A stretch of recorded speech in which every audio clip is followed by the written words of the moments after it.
Nature knows more than we do about extreme constraints.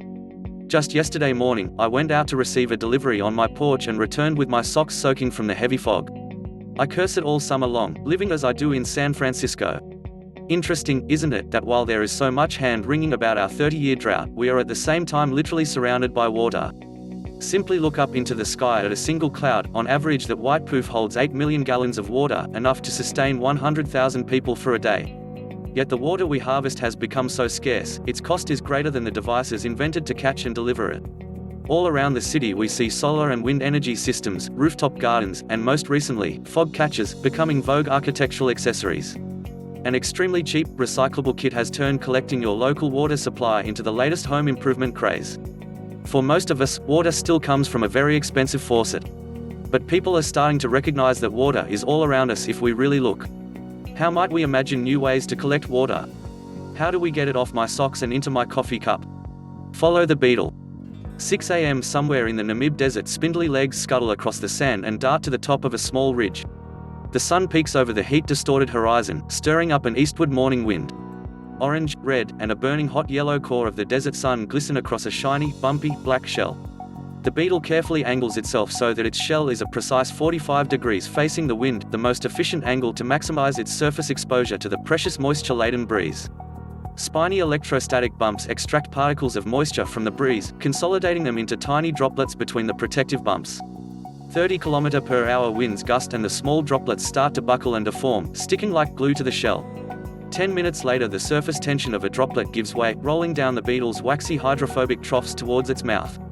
0.01 milliliters of water collected in one of the most arid and water-parched places on Earth.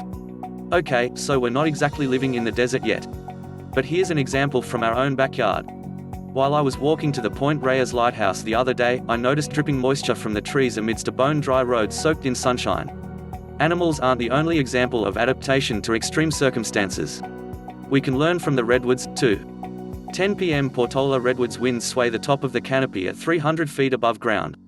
Small particles of water smash against the leaves of these towering trees. The transpiration of water creates a small pull on the adjacent water molecules, conducting water from the leaf stomat right down to the roots of the redwood. As the day drew to a close, nearly 500 gallons of water were collected. My fog catcher is a redwood. It is a beetle. It's inspired by million-year-old natural processes which we've adopted into our lives, and made automatic. As I write this, it's percolating my morning brew. As you can see, I've got a range of fog catchers where I live. Large-scale rooftop catchers for showers and irrigation. Rooftop panels for catching enough water to flush the toilets, and a small window-mounted microcatcher for my morning brew. 7 a.m. Bernal Heights, San Francisco. The water vapor presses against the funnel and forms into droplets which drip steadily into the beaker. The hydrostatic surfaces of the spongy hydrophilic funnel draw the water from the outside in. Unhitching the beaker from the crinkled plastic tubing, Scott pours the precious carafe of water into the percolator, places it on the stovetop, and watches it bubble away. The light roast aroma makes the room feel warmer. 200 milliliters of water collected. The redwoods and the beetle have been refining water harvesting technology for 1 million years.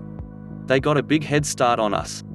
In the drought-free days of yore, our water supply was delivered by a system that used potable water for everything from drinking to flushing to watering the lawn. That left us very few options when the spigot ran dry. I'm excited to see what other ways we can learn from nature to become more self-sufficient water harvesters in the days to come.